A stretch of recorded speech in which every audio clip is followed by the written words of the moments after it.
we've kind of identified two of the issues I have with Fedimint. The first one being is that we for years have said, not your keys, not your Bitcoin. We keep saying, not your keys, not your Bitcoin. Now, listen, if my dad needs Bitcoin, I'm going to manage it for him. Right. There's zero scenario I steal from my dad. There's zero scenario I steal from my children. There's zero scenario I steal from my brother and sister, right? There's zero scenario I steal from anyone. But by moving to a multi-sig where we are trusting others to manage our keys for us, I think there are many scenarios where people may steal. They may go, you know what? I don't care about my social position. I can collude with Danny. We can move to Panama. We can run away with this Bitcoin. We're done. And I have no doubt in my mind, with all these different federations building up, there will be some scandals in there.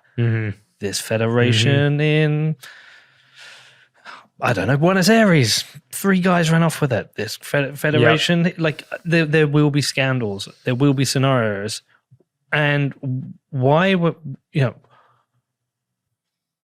I trust fidelity more than I would trust a federation of individuals. I trust a company more than I trust a federation of individuals that isn't my family. Like if I built a trust model, I would go, the top, trust me, I can do my own. If I can't do my own, second one, and I have to do some alternative custody, I think I trust a fidelity, because with fidelity, my risk is more state capture.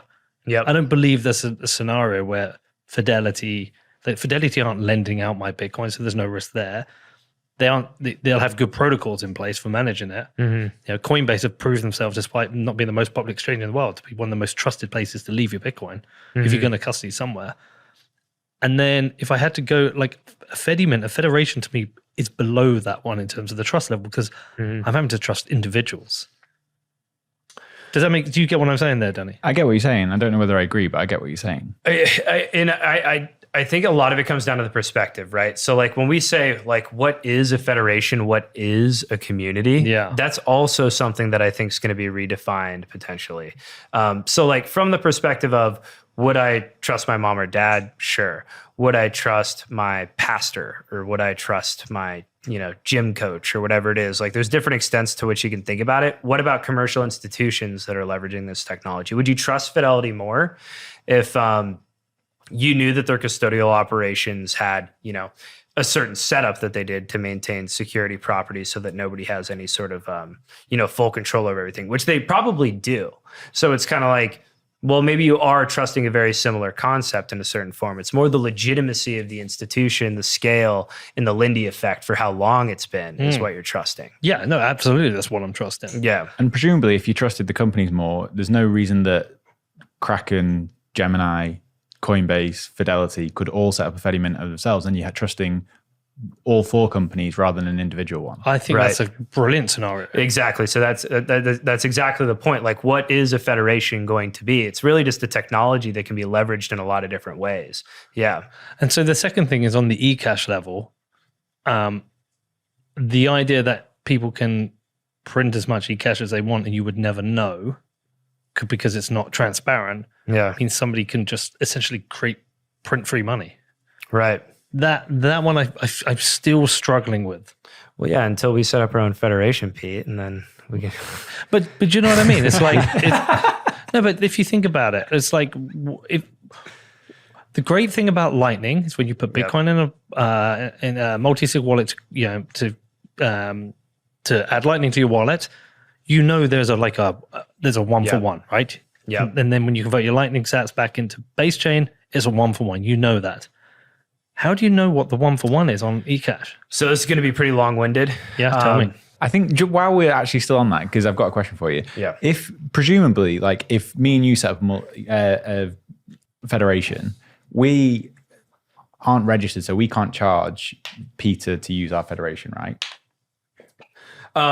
When you say not registered, because it's not like we've not got like a financial, I don't know what the fucking license would be, but we don't have that license to be able to charge a fee for us to custody his Bitcoin. I'm not an expert on the regulatory piece. I know that basically, like, if Bitcoin is a commodity, and you're charging a fee for some of those things, then it gets a lot more complicated. I'm not sure exactly what you qualify as necessarily. But I'm presuming that if, like, say Gemini, Kraken, Coinbase, whoever set up a federation, they could actually charge for theirs. Yeah, custodial service. Yeah. Yeah, that is, the decision making is held by parties with competing interests, which I think is an interesting model. And it's also, kind of one of the ideas around like Liquid is a side chain is like, let's get a bunch of the constituents in the industry to all set up this side chain that they need permission to adjust the rules of, which is, I think it's interesting. And I think that despite Liquid not getting a ton of traction over the years, I don't think that we've seen the last of that concept. I could see that emerging in the long term. I really like Liquid. I think it's a good idea. Yeah. I think it comes down to timing. And that's another piece around a lot of this is like, I talk about the term like irreducible complexity. Like there's probably a lot of ideas that are really valuable that have emerged, but the timing was off and there wasn't other things that needed to be built before it would work. And how different is Liquid to Fedimint? Because it seems very similar. Well, Liquid's a blockchain. Yeah. So, there's... But it has a federation. Right. It's effectively a federation. That's where the idea came from that the Fedimint protocol is using. And I think the first was technically RSK in terms of implementation. But yeah, there's these ideas that I think with the federation, it's going to exist in a commercial form, probably in a very different way than it does in a non-commercial form. Okay. And I think that'll be kind of like a key distinction of how it might bifurcate in terms of its use cases. But going back to your point, so what will prevent somebody from issuing too much eCash? Well, if you go back to the community trust idea, and this is a good place to start, there is probably an incentive to not undermine the earnings of the entire community that you're in. And that's not something that you'd want to build upon, but it's likely true that that wouldn't happen. Also, if you think about it from the community model, there probably wouldn't be as much to gain. Like it would kind of quickly undermine your community as a whole. If you consider like 20 people and you just like inflate the value of something, you might have had a pretty good day or two, But how would anyone know? Well, so the guardians would all have to collude between one another, and then prices would just start rising. Like it wouldn't even make sense. It would be so noticeable. You'd just be like, Steve is just giving me like 100 eCash, and I know he doesn't have that. Like, where did that come from? Like it would be something that would be obvious. How would you know that Steve shouldn't have 100 eCash? So the only people, there's technically all the different servers of the Federation are like, they're tracking the different issuance that they're making of eCash. None of them have a perfect record, and they have separate records from one another. But they could voluntarily report it is one thing that could happen. And that's possible. They could say, I've issued this quantity of eCash between the different servers, and you can come with a pretty good idea of how much eCash has been issued. But it's still something that, like you don't have 100% certainty of like, I guess I'm not certain of this point. I'd have to dig into it, but I don't think that you can actually have like 100% certainty on proof of reserves with it. Digitally native proof of reserves, you can always have somebody who's like, issuing a loan based on the multi-sig completely outside of the system. I guess what I'm trying to say is like, it's like, we're going to have to go super basic here. Yeah. We're a community, right? But say there's 100 people in this community, but us 4 control the multi-sig, right? Yeah. And all these people have, put 100 Bitcoin into our Fedimint. Yep. Okay. Does everyone get issued eCash based on the amount of Bitcoin that went in? Yes. That's the idea, but theoretically they can issue more. Yeah. So what I'm saying is like, so for that 100 Bitcoin that went in, there's 100 eCash that can go out, right? But what stops, and say we all put 10 Bitcoin in each, us 4, and the other 60 Bitcoin came in from the other 100 people. And then say we issue everyone their, eCash, and we're meant to get 10 eCash each. But we turn around and go, let's just do 11. Yeah. How the fuck does anyone know? No, I think that it's going to be hard for people to notice that. There are ways that can emerge. So like you can have federations that are voluntarily reporting how much they've actually issued. I'm not sure how it works at a technical level with like verifying that, but you could have a federation that opts in to say like the federation as a whole, all the eCash that's been issued on their servers can say, here's how much we've issued. So I think that we'll probably have some sort of, if we assume the system at scale for this particular point, we'd probably have some sort of system where if you want to be a part of something, only if it's verifiable, you could have something where like the amount of eCash is verifiable. There's probably a way that you can have that set up because there is memory of it on the servers. And the different Fedimints, are their eCash compatible with each other? No, and like that's another big thing. So I think like the best way for me to explain how I think this will build out is to just like jump into the theory. But it's basically like we'll have a bunch of, if we assume a world where there's, a million different federations, they're all issuing their own eCash. Basically, how the process works is everybody within that federation, they're all trading amongst each other their own eCash. But if they want to trade their eCash to another federation, what they're using is the Lightning Network. So they're going to have these operators called Lightning Gateways. And that's basically like a Lightning company, like a Lightning service provider.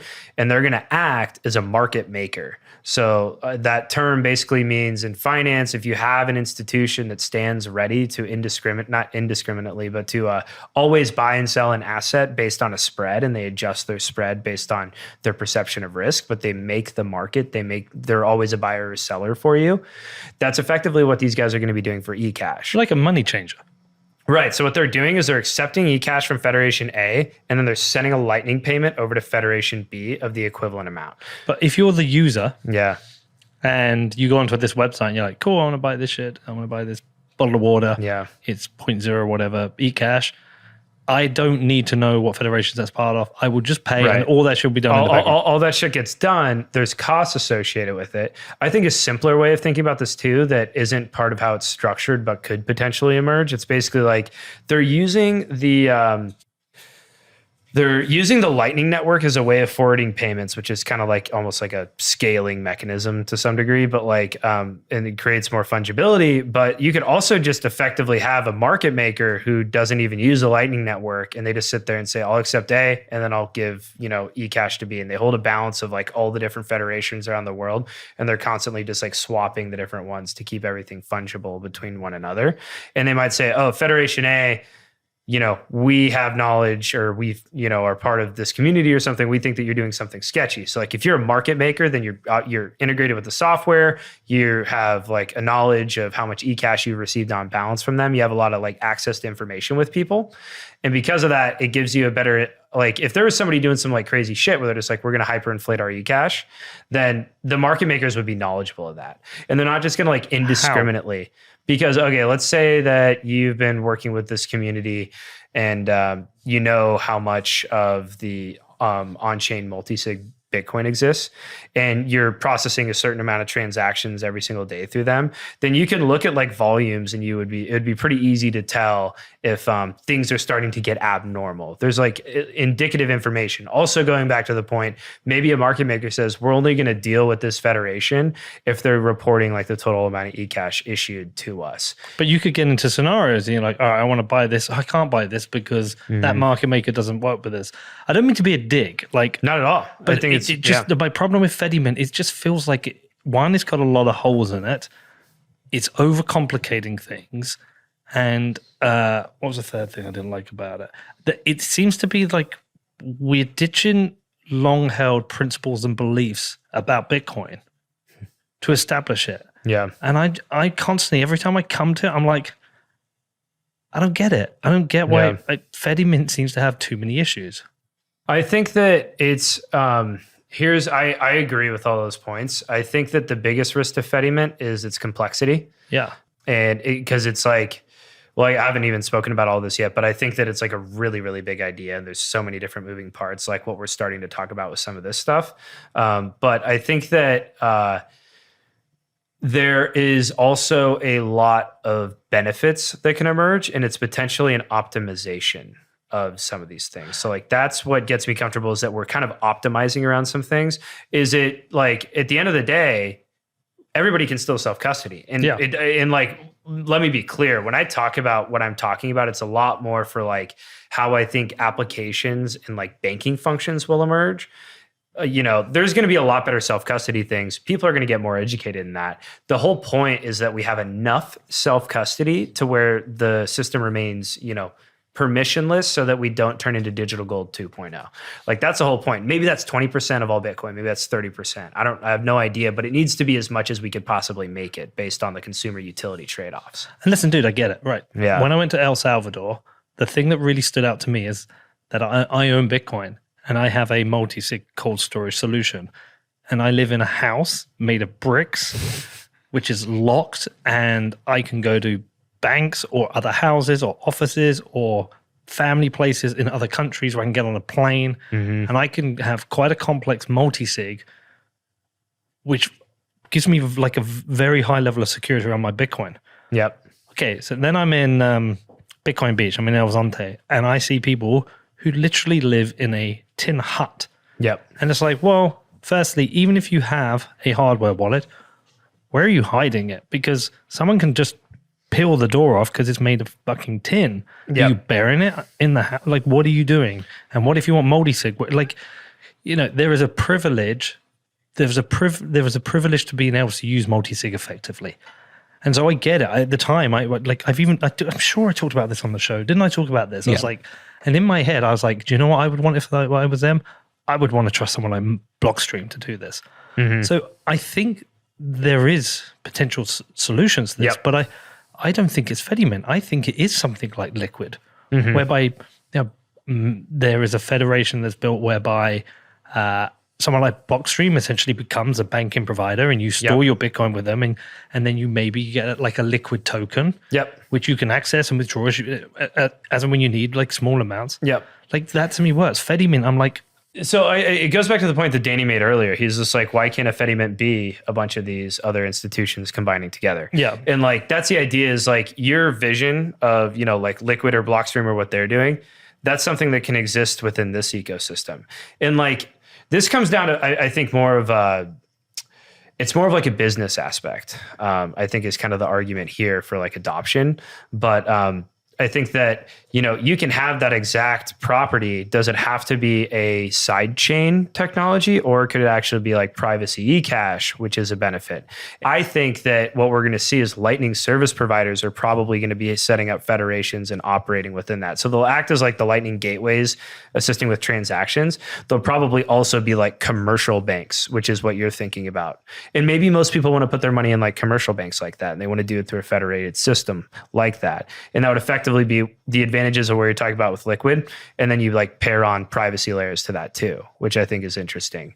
But I also see an avenue where there is community trust, and we have community banking systems start to emerge with custody. I don't think that there isn't a market for that. I actually think it could be a lot larger. Sure, there's plenty of examples where it wouldn't make sense. Also, in some of those ones you brought up, I think that like, you know, in like the Mud HUD example, it really comes down to mobile technology. And number one, the requirements of Fedimint are probably going to be low enough in the near term to where it can be run like on mobile foam grade technology, very cheap. But also there's going to be like the ability to host, and the keys just held on your phone, or it's held wherever you want to hide it in your Mud hut. So like there's a ton of ways that it can emerge. And what I think is interesting is I think it's piecing together multiple technologies that allow people to choose this. So like going back to the eCash piece, let's say it starts and a bunch of people start issuing eCash and they all debase and a bunch of people get screwed over. This type of technology doesn't even have to use eCash. The programmability aspects are based around that. But, you know, at the end of the day, it could just be federations that are sending Lightning payments to one another, because like these federations have Bitcoin, they have Bitcoin technology, eCash technology, and Lightning technology on them. They could just say we never even want to use eCash, and maybe that never takes off. I think that the reason that it probably will is that the programmability functions are actually probably going to be a lot better, because there's not like the same degree of like capacity limitations on eCash. You can just do a lot more with it. And then the rest of the arguments I see for why I think it might get traction is just from like more of like a business angle. You know, it's kind of interesting is I think people think about a lot of these technologies in terms of like, you know, what created like an organic desire for these networks to grow, which is definitely a very it's the right way to be thinking about some of this stuff, but it's like, was there like an organic desire for Binance to become the largest exchange in the world? Or was it just because they did a shitload of business development all over the world and they were like pretty early? And like, I think that that's another interesting way for how you get like adoption in these things is like at the business angle, if these things start to emerge like that, then, that can also give something a competitive advantage. So you probably want a combination of both. But nonetheless, like, I think that Fedimint has a lot of implications, and it's really just like a base protocol technology. It's kind of similar how to like, people think Nostr is, a lot of people think it's like Damus, like, because that's the social media app that emerged on it. It's like, really, it's just like this simple relay tech. But like when I first heard about it, I was like, oh, like Nostr is like a social media thing. It's kind of like that. Like Fedimint started with like privacy, and then there's like federations for communities. But like it's just a technology. I don't know exactly how it's going to grow. I just see a lot of avenues from which we could see different systems emerge within this technology.